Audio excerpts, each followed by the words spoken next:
Bonni and I discuss rethinking assessment and other reflections on the Lilly Conference on this episode of the Teaching in Higher Ed podcast. Produced by Innovate Learning, maximizing human potential. Welcome to this episode of Teaching in Higher Ed. This is the space where we explore the art and science of being more effective at facilitating learning. We also share ways to increase our productivity so we can have more peace in our lives and be even more present for our students.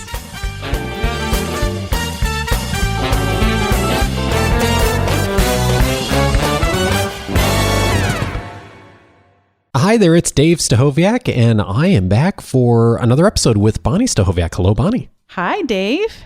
I'm crashing your party here and jumping in as the host for a session, or at least a co-host. Yes, I was going to say, you don't have the intro memorized, I see. So I'm sitting across the desk from you. I'm laughing because we just recorded your podcast and now we have switched sides of the desk. And it's like if I get in the car and try to drive the car with your settings of the mirrors and the seats and all that and forget to change it, that's what it feels like right now because it's all cattywampus from what I'm used to. But I'm so glad to be sitting across from you. We actually have not seen much of each other the last couple of weeks. We've been like two ships passing in the night. I'm just still impressed that you worked in the word cattywampus into an intro of a podcast. Trying to figure out how I can use that word later today. But here we are, and you were not here, speaking of being present, last week very much because you were at the Lilly Conference. That's true. I attended the Lilly Conference, which is a teaching conference that is put on all over the country. I believe there are 5 or so different locations where the Lilly Conference is put on. And this one, the director is Thia Wolf, who has been on the show a few times actually before. And it was lovely to see him and also to get to see another person who's been on the show a couple times now, and that is Stephen Brookfield. So how was the conference? Oh, it's just an excellent conference. All kinds of people that either I got to reconnect with because I had met them previously or met for the first time, or there was a little funny thing. It occasionally happens where someone listens to the show a lot and then they feel, because when I went up, they did this little icebreakery thing. And so I went up and talked to this woman. She's like, your voice sounds so familiar to me. I can't place it. And then she looked at my name tag. She's, oh my gosh, it's you. When the session was over, she wanted to take a picture with me. And in case anyone's interested, I don't love having my picture taken. So I was like, okay, cringing, just okay, here we go. And then later on, she was with another man and he's holding his cell phone like, oh, there she is. And I was like, okay, another picture. And he didn't want a picture. He just wanted to know how to download the show. So it was a little bit awkward.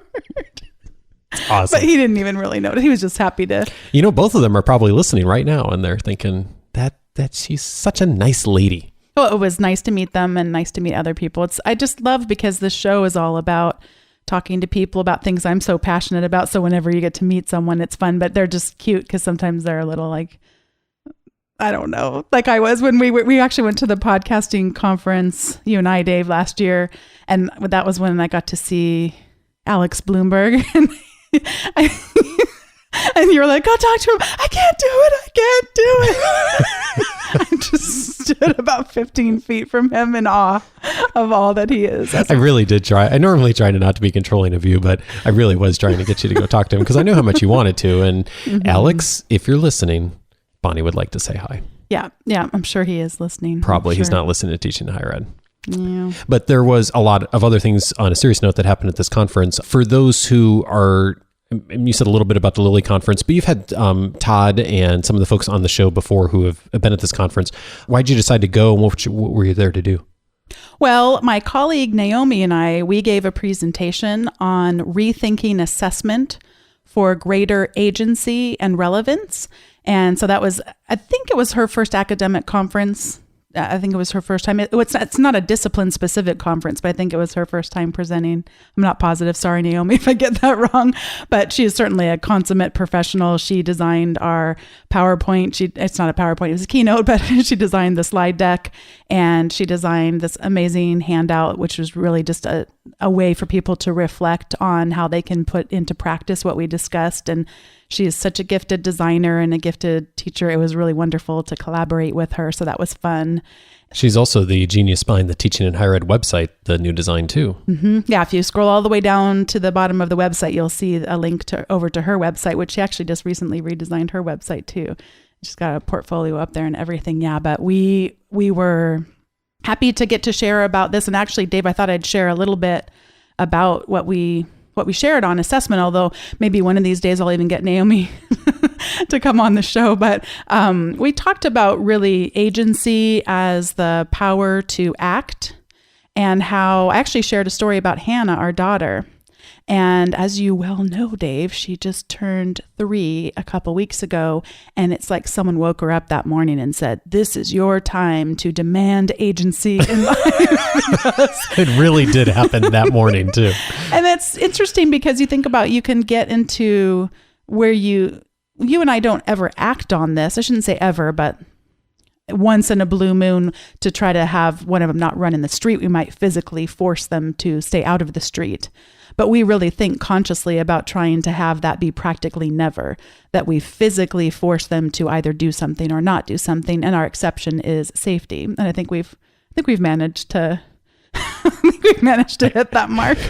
I just am having this flashback to getting smoothies for the kids this morning after I took them to their doctor's appointment, and both of our kids crawling up onto the shelves in the smoothie place and physically pulling them off. So I suppose there's an argument to be made there that was probably the appropriate decision at the time. You had another bad trip to the smoothie place, because I don't know that we should share on air what happened the last time you took them to the smoothie place. Yeah, we haven't had good luck at smoothie places, although it's very unusual. Normally we are very good when we visit other places, but the last week has not been great. So in terms of little kids, when you're talking about 3-year-olds, you generally aren't going to have very positive experiences if you try to, for example, force them to brush their teeth. You and I have not tried that, but I'm guessing that wouldn't produce very good results. There's that expression about if you wrestle with the pig, both of you end up dirty, and something. The pig likes it. Yeah. Yeah. Yeah. So I haven't tried that with Hannah, but what we have found really works is to give her a choice. Did you want to use the Elsa toothbrush, or did you want to use the Paw Patrol toothbrush? And that instantly changes the conversation. And if she doesn't want to get dressed, it becomes less about you have to get dressed and more about, well, did you want to wear this, in her case, this Paw Patrol shirt, or this other Paw Patrol shirt, or maybe another Paw Patrol shirt? Yeah. So giving her choices really helps. And I certainly would hope it would never sound like I was comparing our 3-year-old daughter to my students, but let me compare my students to myself and say I am hugely more motivated when I have autonomy, when I have freedom, and especially in my own learning, to have that kind of agency, to be able to explore those things that for me are most interesting. And Josh Eyler, when he was back on the show, Josh Eyler is the director of the Center for Teaching Excellence at Rice University. He and I got to have a conversation, gosh, it must have been more than a year ago, about our favorite Pixar movies and which ones we thought had really good things to say about teaching. And in that episode, he said, curiosity is one of our most deeply rooted mechanisms by which we learn. And I say he's absolutely so spot on. We also talked a little bit about what assessment is and how we tend to think of assessment of just at the end, did they get it or did they not get it? But there's more formative assessments that happen throughout the learning process where we can gauge not just are the students comprehending it, but is there something that we need to be altering in our own teaching process in order to meet them where they are. There can be interim assessment methods where we're you might think of it like a midterm or something like that, just checking in midway through, and then summative toward the end. And we came up with a taxonomy, and all of this will be available in the show notes, so you can go look at the slides that Naomi designed. It's going to be at teachinginhighered.com/LillyCon17, but again, we'll put a link to that in today's show notes. But looking at the different degrees of agency, because oftentimes when we start talking about having more agency in assessment methods, it starts to immediately go, wait a minute, that sounds hard. And the fact is that sometimes it can be harder up front to set things up, but you might actually find it's even maybe easier along the way because you don't have to fight so much against apathy, because people, if you help ignite their curiosity and give them that autonomy, you might be able to fuel past some more difficult challenges you might otherwise encounter. And both Naomi and I believe that even though we may encounter these difficulties, that ultimately it's so worth it. It's so worth it to be able to do that. So we looked at different degrees of agency, though, because we'd want to be able to say, well, can we just dip our toe and try it a little bit? And then there's some real extreme examples which actually go beyond anything she and I have ever tried. But we invited, I put air quotes, some of the past podcast guests on to share about some of these more extreme methods of assessments. And Dave, I don't know if you remember Linda Nilsson, but she was on and she talked about something called specifications grading. Do you remember that from long ago? I recognize her name, but I'm not sure I recognize the topic. So Linda Nilsson has written a book on specifications grading, and she's really the expert. And she came on back in episode 29, so it's been a while, and shared about, this is really a way where we can do away almost entirely with the quibbling over points and was it a B or a B minus or a B plus, that type of thing. And the whole entire class almost becomes pass or fail, except instead of it being truly pass or fail, like some institutions have some of our courses, it's just more, oh, I want to earn an A. Well, these are the specifications I would have to meet on this number of assignments in order to earn an A. And you set out in the very beginning, oh, I want to earn a B. These are the specifications I'd have to meet in order to attain a B with this type of assignments. And so she talked about this a little bit back in episode number 29, and I'm going to play a quick clip from her sharing a bit more about specifications grading. But if anyone listening is interested in learning more, I'd say definitely go check out her book or check out episode 29. Or also, Robert Talbert has written extensively about his experience with specifications on the Chronicle of Higher Ed website. But here's Linda Nilsson on episode number 29. Students are graded pass-fail on individual assignments and tests, and also on bundles or modules, I'm going to call them bundles, of individual assignments and tests. And I'll explain those later. But in any case, students earn full credit or no credit, depending on whether their work meets the specifications, the specs, that you laid out for that piece of work. No partial credit. And passing does not mean, getting a C or C minus level. No. And this is where we restore rigor. You make pass a B-level quality of work. If you want, you can make it A-level quality of work. But whatever it is, you are raising the standards just for students to get credit. The key for us, and this is a key ingredient of specs grading, is that we, as instructors, have to provide very clear and very detailed specs, and even models when necessary, for what constitutes passing acceptable piece of work. You might think of specs as a one-level rubric, and some assignments might be, the specs might be as simple as, completeness, like all the questions are answered, all the problems attempted or set up in good faith, the work satisfies the assignment, and other specs are going to be more complex, of course, like a description of the characteristics of good literature review or the content of each section of a proposal. So you've got to write these specs clearly and carefully, but all the work's up front. For the students, it's all or nothing. It's no sliding by, no blowing off the directions, no betting on partial credit for sloppy last-minute work. Another ingredient is students are allowed at least one opportunity to revise an unacceptable piece of work, or they can start a course with a limited number of, quote, tokens, virtual tokens, that they can exchange to revise a piece of work or drop it, or to submit a piece of work late to get an extension, like 24 hours. So there are second chances and some flexibility built into this, but not a lot. Bonni, when I think about courses I've taught in the past as an adjunct, I think one of the biggest challenges that I had, and I know probably a lot of the audience has too, is just taking the time to invest up front to do all of that. And it's like anything in teaching and writing a syllabus, planning for a class. And I think about it from the standpoint of leadership as well too. A lot of leaders, of course, make mistakes when delegating or trying to motivate employees to do things because they don't really think through in advance. Like, how do I spend the time to frame what my expectations are and to really delegate appropriately? And they miss the principal in leadership, which is a lot of the work is up front. It's not the time that the employee is engaging on the work. And so I think there's some parallels here too of just a challenge for all of us to be thinking more intentionally about how we design courses, but also to be willing to look at that time before the class as being work too. And maybe, like you said, when you do that well, you actually not only create a better experience for the students, but you also probably save yourself a lot of frustration along the way during the semester. One of the things we shared about were some of what we called in our taxonomy more incremental methods.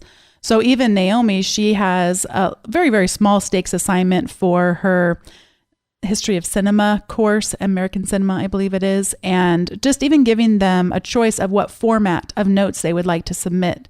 And she's got samples of those, so she's established up front what her expectations are, but it's very minimal choice, but still the fact that they can then demonstrate that they have accomplished those small goals of taking notes is helpful. And then we even talked a little bit, she does this in terms of having students do journals, and I do it in terms of having students do blogs. And I talked a little bit about my doctoral class, how I've evolved their blogs over time. Early on, when this program first launched and I started teaching in it, I would have them blog about the textbook. And that was the way that I could show, oh, look, we're learning how to use WordPress. We're learning a little bit about blogs. We're learning even down to just what's the difference between a page and a post. Technical things, but also so much more comes out of it. People have to reflect on, who am I? And I've blogged about that recently. Who are we as our digital selves? And the kinds of questions that come up.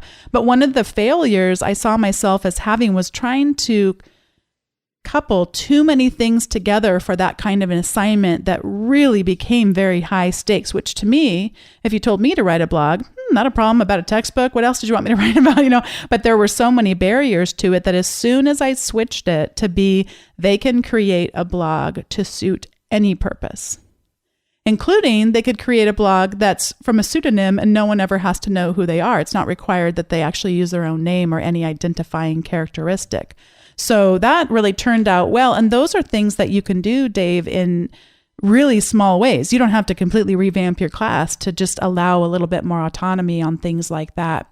Kind of goes back to what James Ling has said before on the show, small teaching. Do something. Start with something, make a small, we see so much of this in the literature now and in the popular media on habits and making a small change you can get some success on early on. Make a tweak, and then that builds momentum for you to do things later on. And I think that's one of the challenges that we should all take on, is be willing to try a few of these things in the next class, maybe even the current class we're instructing, so that we try something and do something different. And maybe it works, maybe it doesn't, but if it works, great. If it doesn't, that's data. To quote Anissa Ramirez, that's data on what does not work. And so try something else that will work. And then a couple other methods that we shared about was what I call choose your own adventure assessment.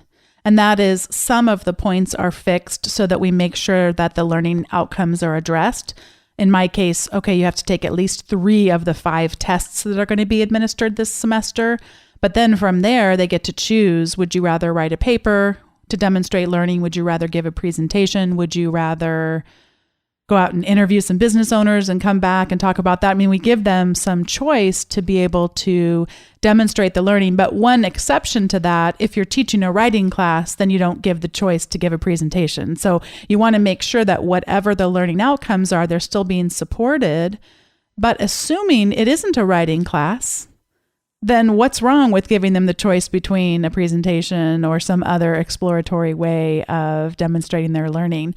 And one of the things, of course, is that things can get messy in terms of grading, but things can always get messy in terms of grading, whether or not, we've talked before, actually, Dave, you and I have shared on the show about even just how grading essay questions on an exam can be problematic, and we have to really watch ourselves and put things into place to make sure that our grading is as fair as it really can be. And I won't go back and revisit some of those things, but it's worth it to me to have the potential for muddy grading. Then I can quantify it a little bit better in terms of describing the expectations and grading that way. But boy, it's really remarkable what happens when you just set a class on fire by infusing it with autonomy and agency. It's so, so fun. And really the most inspirational thing to me that's come out of the show's past episodes is the example that we had from Thia Wolf back on episode 101. Thia is from Chico State. If you haven't had a chance to listen to that episode, I would say go back and listen. She is phenomenal. And one of the things she described, which I'd never heard of this before, is public sphere pedagogy. And it's this idea that one of the ways I can give agency, I don't have to change a single thing I'm doing other than bring in someone from outside the classroom to reflect and observe and give feedback. I did this last semester in my introduction to business class. I had for years, I've taught this class for 13 years, and I've never brought in outside business professionals. So I changed it up. That's the one thing I changed. And it would be like I changed the entire class. It was amazing. It was absolutely amazing. It's just, we talk about saying, gosh, why does it always have to be about the grades and the points? Why can't it just be about learning? It was so fabulous. So here is Thia Wolf on episode 101, talking a little bit more about public sphere pedagogy, this idea of what happens when we take the classroom and our learning goes out in display, out to the public. Here she is. I would argue that these experiences give students a different view of themselves. And when we ask them to do research and writing and reading in college, even though we're asking them to do this in more sophisticated ways than they did it in high school, they don't necessarily feel a powerful motivation to do that work, and they don't necessarily feel that the work has a great deal to do with them and who they are becoming. So when they go public with the work, they have to stand by it. And really remarkable things happen. We have a lot of student writing we've read over the years where they reflect on these experiences. And they write things like, now I know why my parents like to have these kinds of conversations. Mm. Now I see what research is for. Oh, I thought that my peers were kind of lazy and didn't want to do anything in the world. But now I see there are lots of people like me who are interested in something important. Or now I see that even though as a person alone, I can't make a difference, I can make a difference with other people who care about these things. So there's, this new way of seeing the self. And this is where I think we've missed the boat so often, is that we don't give students opportunities to experience and reflect on how the curriculum is part of them and they are affecting it. You've had so many great guests on the show, Bonni. I remember Thia specifically. In fact, is this weird? I remember where I was driving when I heard that episode because I was listening to it on the road. And I just was so impressed at what they're doing at Chico State in being able to really bring learning in a practical way. And I love what they've done. And it just reminded me of all the wonderful lessons from them. So I want to also ask you about some of the other presentations you attended at this conference, and in addition to your presentation. And one of them, I believe, was from Stephen Brookfield, who's been on the show twice before. And you saw him speak. What did he have to say? Well, one of the things I just laughed about is that Naomi, who was with me at the conference, she's the one who presented with me, and also we were conference buddies. And she's never seen him speak, and I don't believe she heard him on the podcast either, so he was just completely fresh. And it's such a dichotomy because here's this seemingly formal British man. I mean, anyone with a British accent seems formal to me. You just expect formality, I guess. And then he brings up on his PowerPoint picture and references his band, which is the 99ers band. And so he brings up on his PowerPoint the 99ers, and then he's got a picture of his band. And Naomi, in her head, I did not know this about her, but apparently, I don't know if she loves punk or just knows the genre or whatever, but she's like, it better be real punk. It better be like the real stuff. And I was laughing because anyone who is around the same age as me, my idea of punk is this band called the Toy Dolls from the 80s. And they're like not real punk. If he had started playing like a Nelly the Elephant, like a totally jolly, like sort of punk, she would not have been satisfied. So he played a little audio clip. In fact, looks like it's here. I know he won't care because he likes to get word out about his band. So let me play a little bit of exactly what Naomi heard when she got to hear his real band play.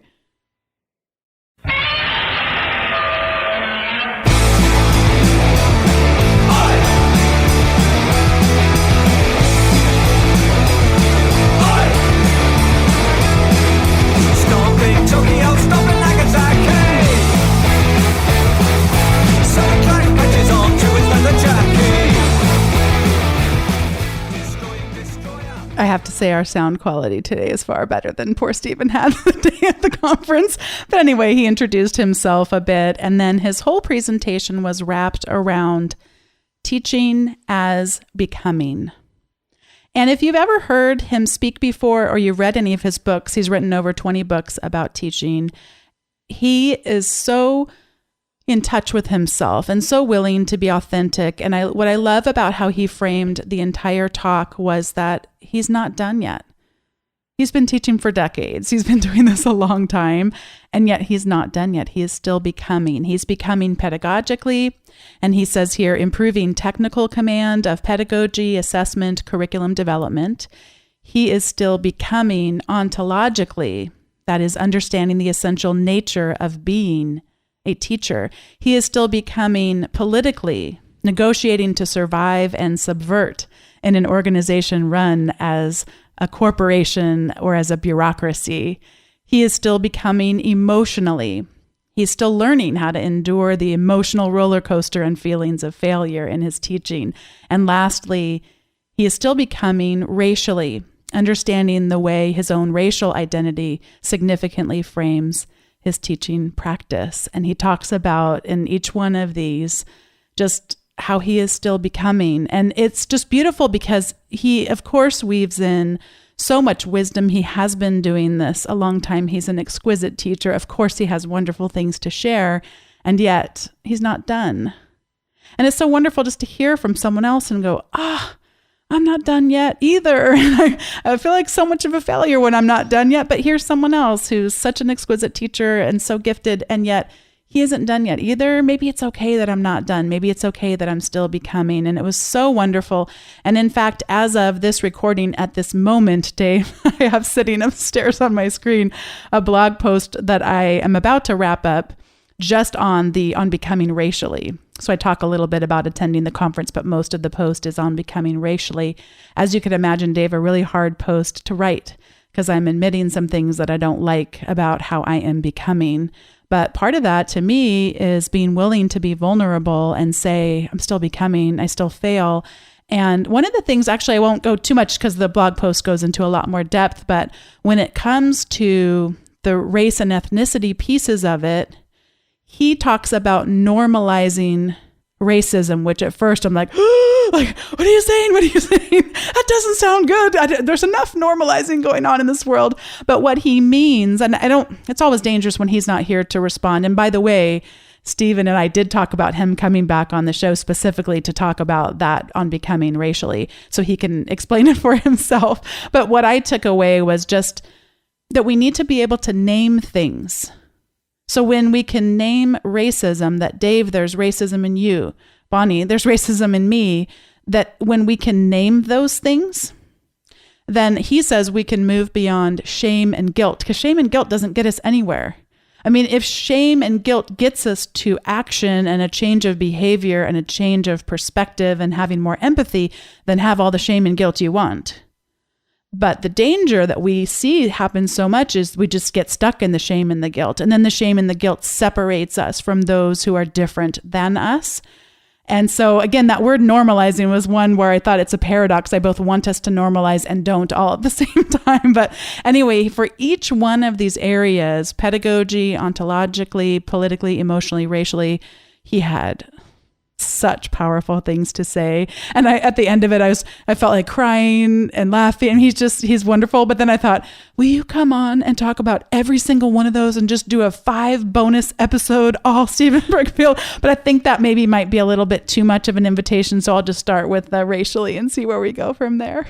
Sounds awesome. I wish I could have been there to hear it. And I'm looking forward to hearing that conversation, because I think there's so much. I mean, you've talked about it on the show so beautifully several times, and there's so much going on in our society, of course, right now. And also there are some positives coming out of it too, in that we're having more conversations about this as a society and how it relates to a lot of the work many of us do, and specifically in the classroom. So it's going to be really, unfortunately, it's going to be interesting to watch as time goes on here, but I'm really glad that you're engaging in this as well. Do you have anything else you want to add before we go on and look at our recommendations? Or are you ready to recommend away? Let's recommend. Yay. Well, I was so pleased to listen recently to a Teach Better podcast. This is with Doug McKee and Edward O'Neill. And they talked with a guy named Steve Pond, who's at Cornell. And the episode was called Teaching with Jazz. And it was so much fun to listen to. But one of the things that made it particularly fun to listen to is that they had different pieces of music that were played. And you know me, Dave, I'm always looking for some kind of music to play before class. And this one totally got stuck in my head. And so I started playing it before a couple of classes. And if you want to get students' toes tapping, this is something that totally, in my experience, does the trick beyond most songs that I might play before class. Here you go. And thanks to Doug and Edward for this great reminder of this old tune.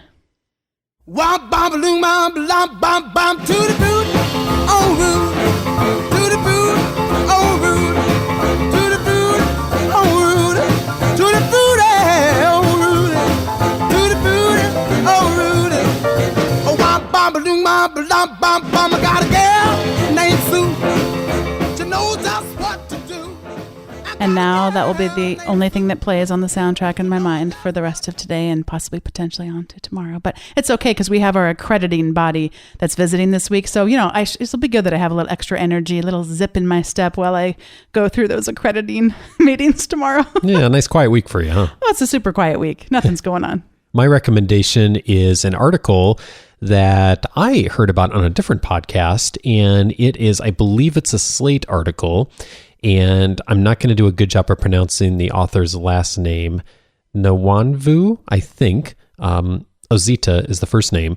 And the article is titled, "Worried About the Direction of Our Government? Do Something About It. Run for Office." We'll get a link in the show notes. I thought this was a really great article of, if you're not happy with how things are going, do something about it. And I'm hearing in a lot of circles, clients, personal relationships, Bonni, recently, there's a lot of discontent about, certainly what's going on nationally in the government and politics, news and all that. What I rarely hear is, okay, here's what I'm doing. Here's what I'm going to do to advocate. Here's what I'm going to do to take action. Here's what I'm going to do to educate myself.